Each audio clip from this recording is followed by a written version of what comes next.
कन्याकुमारी से कश्मीर तक भारत जोड़ो यात्रा पर राहुल गांधी निकले हुए हैं। इस वक्त ये यात्रा मध्य प्रदेश के इंदौर में मौजूद है। द मूक नायक भी यहाँ पर ग्राउंड पर पहुँचा हुआ है। राहुल गांधी से मुलाकात होगी, राहुल गांधी से सभी पर बात होगी। दलित हो, आदिवासी हो, जनगणना हो या बिल्किस बानो हाथरस जैसा मामला। सोच में क्या फर्क है? हम चाहते हैं कि चाहे वो दलित हो, आदिवासी हो, पिछड़े हो, जनरल हो, जो भी हो, उन सब की आवाज से हिंदुस्तान चलाया जाए। सेंसस को करा तो रिजर्वेशन किसने दिया, ये बात आप मत भूलिए। आदिवासी मतलब जो सबसे पहले थे, हिंदुस्तान के पहले मालिक। वनवासी जो बीजेपी कहती है, जो लोग जंगल में रहते हैं, उसका मतलब है कि जंगल के बाहर आप नहीं जा सकते। जंगल के बाहर आप सपना नहीं देख सकते। आप अगर आप अपने बेटे को पायलट बनाना चाहते हो, इंजीनियर बनाना चाहते हो, लॉयर बनाना चाहते हो, डॉक्टर बनाना चाहते हो, तो नहीं, आपके लिए मना है, क्योंकि आप वनवासी हो। तो आपको लगता है देश में अभी भी संविधान बाकी है? चाहे वो प्रेस हो, चाहे वो जुडिशरी हो, इन सब में आरएसएस अपने चुने हुए लोग एक एक करके डालते हैं। और ये संविधान पे आक्रमण है। 2, 3, 4 बड़े उद्योगपतियों के बीच में असली लड़ाई, और असली लड़ाई धन की है। हिंदुस्तान की जनता का जो धन है वो किस प्रकार से बांटा जाए, लड़ाई हुआ। भारत जोड़ो यात्रा में हम लोग शामिल हैं और हमारे साथ राहुल गांधी, और राहुल गांधी से हम सभी मुद्दों पर बात करेंगे। तो राहुल जी, पहले तो ये भारत जोड़ो यात्रा क्या है, क्यों है, और मतलब भारत जोड़ो यात्रा से क्या होगा? भारत जोड़ो यात्रा का क्या लक्ष्य है? जी, हिंदुस्तान का जो स्ट्रक्चर है,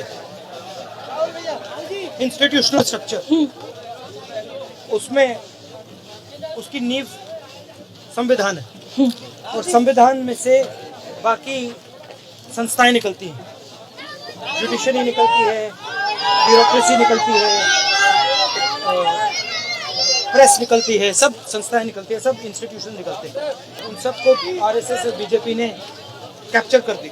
आज हिंदुस्तान में कोई विपक्ष राजनीति करना चाहे तो पूरा का पूरा जो ढांचा है वो बंद है। उसमें आप विपक्ष की बात उठा नहीं सकते। जैसे हम पार्लियामेंट में बात करते हैं, जो भी हम उठाना चाहें पार्लियामेंट में, लोकसभा में, चाहे वो किसानों का अधिकार हो, नोटबंदी हो, जीएसटी हो, चाइना की बात हो, जो भी हम उठाना चाहते हैं वो सब लोकसभा में हमें उठाने नहीं देते, माइक ऑफ कर देते हैं।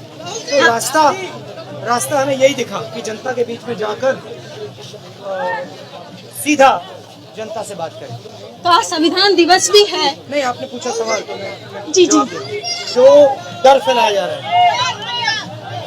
लोगों को बांटकर, लोगों को डराकर और पॉलिसीज के माध्यम से, उस डर के खिलाफ, हिंसा के खिलाफ, नफरत के खिलाफ हमने ये यात्रा शुरू की। यात्रा का दूसरा लक्ष्य, जो बेरोजगारी फैल रही है, गरीबी फैल रही है और महंगाई फैल रही है, उसके खिलाफ खड़ा होना है। जी, आज संविधान दिवस भी है, तो आपको लगता है देश में अभी भी संविधान बाकी है? संविधान को जीवित अगर हम रखना चाहें तो संविधान की रक्षा होनी चाहिए। रक्षा एक तरफ जनता करती है, मगर दूसरी तरफ रक्षा हमारे इंस्टीट्यूशंस करते हैं। हमारी विधानसभाएं, लोकसभाएं करती हैं, हमारी जुडिशरी करती है, हमारी प्रेस करती है। और ये जो सब इंस्टीट्यूशंस हैं, स्ट्रक्चर्स हैं, संस्थाएं हैं, ये सब वो काम नहीं कर रहे। जुडिशरी सचमुच में संविधान नाम के वास्ते है आज, वो इफेक्टिवली काम नहीं कर रहा। आप जुडिशरी की बात कर रहे हैं, बल्कि सभी जगह अगर हम देखें तो वहाँ पे अभी भी दलित आदिवासी की वो प्रेजेंस नहीं है। दलित आदिवासी और पिछड़ों की प्रेजेंस, बिल्कुल, अल्पसंख्यकों की भी प्रेजेंस नहीं। हाँ, मतलब नहीं दिखता है, जबकि संविधान ने तो सबको बराबर का मौका देना चाहिए। हाँ। तो क्या वजह है, मैं मतलब वजह जानना चाहती हूँ। ये राजनीतिक लड़ाई है, और राजनीतिक लड़ाई में उनकी तरफ धन है, आज उनकी तरफ सरकार के सब अंग हैं, गरीबों की तरफ सिर्फ गरीबों की आवाज़ है, किसानों की आवाज़ है, दलितों की, पिछड़ों की, आदिवासियों की आवाज़ है। अगर उस आवाज़ को हमने ऑर्गेनाइज कर दिया तो वो बहुत पावरफुल चीज़ है, मगर वो जो आवाज़ है वो बिखरी हुई है। तो वो कैसे इकट्ठा होगी? ये मतलब करने भारत जोड़ो यात्रा एक उसका यही एक इसका एक तरीका है, आवाज़ को इकट्ठा करना, आवाज़ को सुनना, लोगों से बात करना, लोगों के दिल में जो है उसको समझना और सब लोगों को एक प्लेटफॉर्म पे लाना। आप देखिए यहाँ पे कोई नफरत नहीं दिख रही आपको, यहाँ पे कोई ये सवाल नहीं पूछ रहा भैया आप कौन सी जात के हो, कौन से धर्म के हो, स्त्री हो या पुरुष हो, बच्चे हो या बुजुर्ग हो, कोई नहीं पूछ रहा है, सब आ सकते हैं, खुला है। यही हिंदुस्तान है, लेकिन ऐसा हिंदुस्तान हमें चाहिए।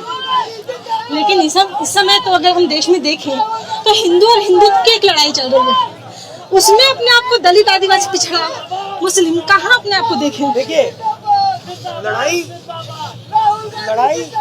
हिंदुस्तान में गरीबों और 2, 3, 4 बड़े उद्योगपतियों के बीच में असली लड़ाई, और असली लड़ाई धन की है। हिंदुस्तान की जनता का जो धन है वो किस प्रकार से बांटा जाए, लड़ाई वो उसमें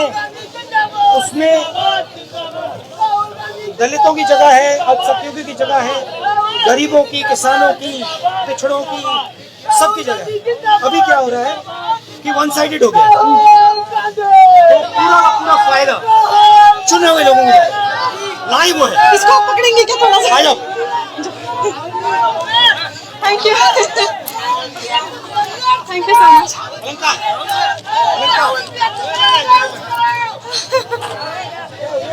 कॉफी दे रहा हूँ तुम्हें, क्या हो गया इसको?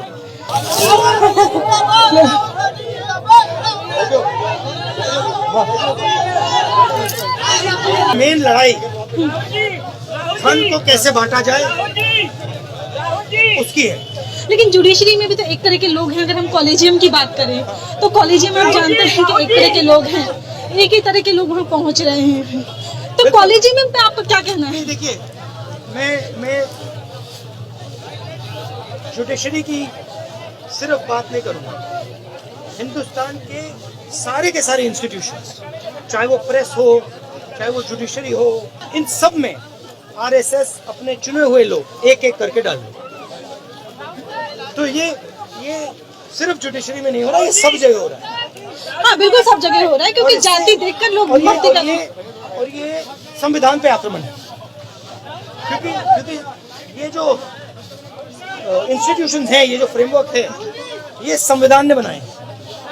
जुडिशरी जो है वो किसी संगठन की नहीं है, वो ब्यूरोक्रेसी हिंदुस्तान की है, वो किसी संगठन की नहीं है, आरएसएस की नहीं है, वो हिंदुस्तान की जनता की है। प्रेस भी किसी एक व्यक्ति की नहीं है, मोदी जी की या शाह जी की या आरएसएस की नहीं, हिंदुस्तान की जनता का है। तो वो पूरा का पूरा जो हिंदुस्तान की जनता की रक्षा करने का स्ट्रक्चर है, उसको एक संगठन ने पकड़ लिया।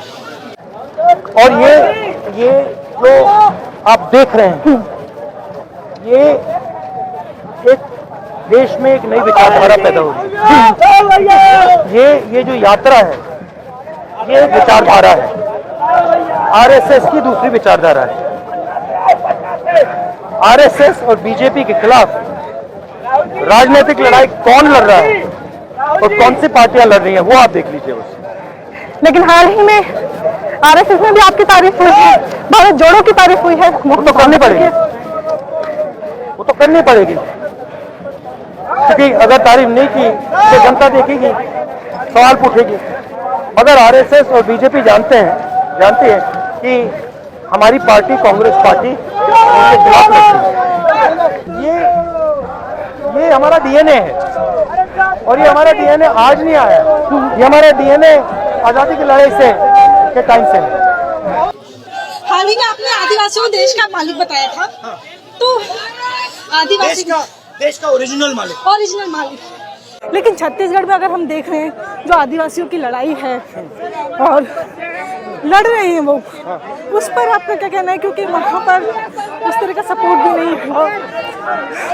छत्तीसगढ़ के चीफ मिनिस्टर यहाँ हैं, उनसे बात कीजिए। ये मरेल जी सवाल पूछिए छत्तीसगढ़ के बारे में कि आदिवासियों के बारे में छत्तीसगढ़ में क्या हो रहा है। देखिए, सबसे पहली बात यह है, जल जंगल जमीन उनका हक है और उन्होंने कभी उनके क्योंकि स्वाभाविक रूप से उसे मिला हुआ है, उन्होंने दावा नहीं किया। जैसे मैदान में हम लोग जमीन अपने बाप दादा ने हमारे बाप दादा ने करा लिया, आदिवासी नहीं कराए। यूपीए सरकार ने जो फॉरेस्ट एक्ट लाया, उसके तहत अधिमान्यता पत्र दिए और हमारे यहाँ 4.5 लाख आदिवासियों को अधिमान्यता पत्र दिए। फिर उसके बाद पूरे देश में पहली बार हुआ उपज की खरीदी की व्यवस्था की, उसको लोन दिए और जितने लघु अनुपज है 65 प्रकार के लघु अनुपज हम लोग खरीदी कर रहे हैं। पूरे देश का 75% केवल छत्तीसगढ़ में, उसका वैल्यू एडिशन कर रहे हैं। उसे लोगों को रोजगार मिला, उसकी इनकम बढ़ रही है। भूमि अधिग्रहण बिल लाया गया, 5 साल से यदि कोई उद्योगपति जमीन अपना उपयोग नहीं किया, हम वापस करना है। पूरे देश क्या दुनिया में पहली बार आदिवासियों की जमीन वापस की गई। लेकिन हंसदे वरने के लिए अभी भी लोग लड़ रहे हैं। हंसदे एक छोटा हिस्सा है जिसके बारे में बात हो रही है। लेम्बरू एलिफेंट बीजेपी शासनकाल में 400 वर्ग किलोमीटर किया था, उसको हम लोग 9,500 वर्ग किलोमीटर में पूरा उसको कर दिया गया। थोड़ा सा पेड़ जो कोयला के लिए था, उसमें मुश्किल 40 हेक्टेयर जमीन, जहाँ 9,500 स्क्वायर किलोमीटर, उसमें से 40 हेक्टेयर 8,000 पेड़ काटे गए। कोयला राजस्थान को जरूरत है, इसलिए दिया गया, उसके बदले में पहले से पेड़ लगा दिए गए।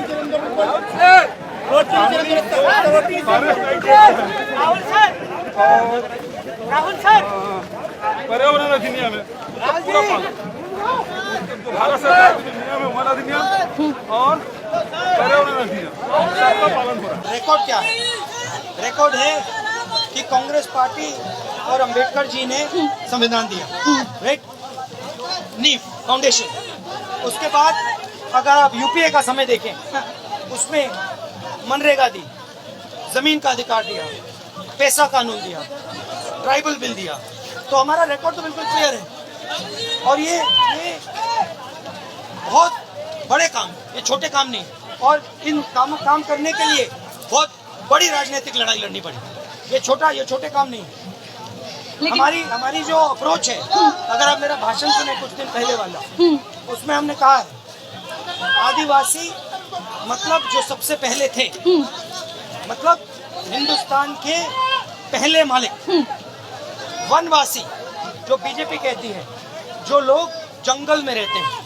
सवाल ये उठता है कि अगर वो वनवासी है और जो बीजेपी कह रही है, उसका मतलब है कि जंगल के बाहर आप नहीं जा सकते, जंगल के बाहर आप सपना नहीं देख सकते। आप अब आप अपने बेटे को पायलट बनाना चाहते हो, इंजीनियर बनाना चाहते हो, लॉयर बनाना चाहते हो, डॉक्टर बनाना चाहते हो, तो नहीं, आपके लिए मना है क्योंकि आप वनवासी हो। और फिर जंगल को काटा जा रहा है, तो अंत में जिनको वनवासी कह रहे हैं उनके पास जंगल भी नहीं बचे, तो वो कहीं के नहीं रहेंगे। लेकिन इसी जंगल ये सोच में फर्क है। हम चाहते हैं कि चाहे वो दलित हो, आदिवासी हो, पिछड़े हो, जो भी हो, उन सब की आवाज से हिंदुस्तान चलाया जाए और जो हिंदुस्तान का धन है वो सब के बीच में बांटा जाए। ये नहीं कि 2-3 लोगों को पूरा का पूरा धन मिल जाए और बाकी लोग देखते रह जाए। ये सबसे बड़ा फर्क है बीजेपी और कांग्रेस में। और अगर आप हमारा रिकॉर्ड देखें शुरुआत से, मैंने आपको संविधान की बात करी, हरी क्रांति की बात देखिए, सफेद क्रांति की बात देखिए, बैंक नेशनलाइजेशन देखिए, लिबरलाइजेशन देखिए, प्रिवी पर्स देखिए, मनरेगा देखिए, पूरा हमारा रिकॉर्ड है। और ये 5 साल का रिकॉर्ड नहीं है, ये पुराना 100 साल पुराना रिकॉर्ड है, जब हमने आज़ादी की लड़ाई शुरू की। हम लोकतांत्रिक पार्टी हैं।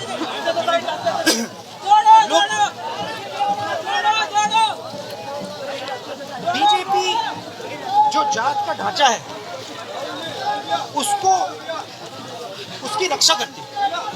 और वो चाहते हैं कि जो जात है वो हिंदुस्तान में मिटे ना, और वही उनकी लड़ाई है। हमारी लड़ाई सबको अधिकार देकर हिंदुस्तान का जो, जैसे मैंने बोला, जो धन है, जो वो पूरा का पूरा सब लोगों को मिले। लेकिन आपको नहीं लगता है 2011 में जब आपकी सरकार थी तब भी होम जांच चाहिए थी? हम कर रहे थे। फिर क्यों वो डेटा बाहर नहीं आया? हाँ, वो बाहर क्यों नहीं आया डेटा? नहीं, अच्छा, आप सेंसस की बात कर रही हो? हाँ, सेंसस करवाया किसने? सबसे पहला सवाल है, करवाया किसने? बीजेपी ने करवाया? बीजेपी ने नहीं, कांग्रेस ने करवाया? कांग्रेस ने करवाया। और वो हमारी पार्टी की व्यू है जो भैया जो सेंसस डेटा है उसे बाहर निकलना चाहिए, और हम उसके लिए हैं। उस समय हमारी पार्टी में डिस्कशन चला था, और हमारी राय है कि वो बाहर आना चाहिए। मगर ये आप मत भूलिए कि सेंसस को करा किसने, रिजर्वेशन किसने दिया, ये बात आप मत भूलिए। मेरी बेटी बहुत ही ज्यादा रोज कोई बात नहीं, आ जाओ आ जाओ। जैसे हाथरस में हुआ, और हाथरस में एक सिक्योरिटी दे रहे हैं मतलब उस परिवार को, और बिल्किस बानो का आप देखें कि रेपिस्ट जो है उनको माला पहनाई जा रही है, उनको संस्कारी कहा जा रहा है। तो ऐसे में इस देश में दलित मुस्लिम महिला होना क्या है, मतलब गलत है क्या? उनको इंसाफ आगे मिलेगा कभी? ये कोई भी महिला, कोई भी हो, किसी भी धर्म की हो, किसी भी जात की हो, कोई भी हो, किसी के खिलाफ अगर गलत काम किया जाए, हाँ, उसके एकदम कड़ी सजा मिलनी चाहिए। Thank you sir, thank you so much. बाकी लोगों से ओके, थैंक यू। फिर से करवाना हो, फिर से कर सकते।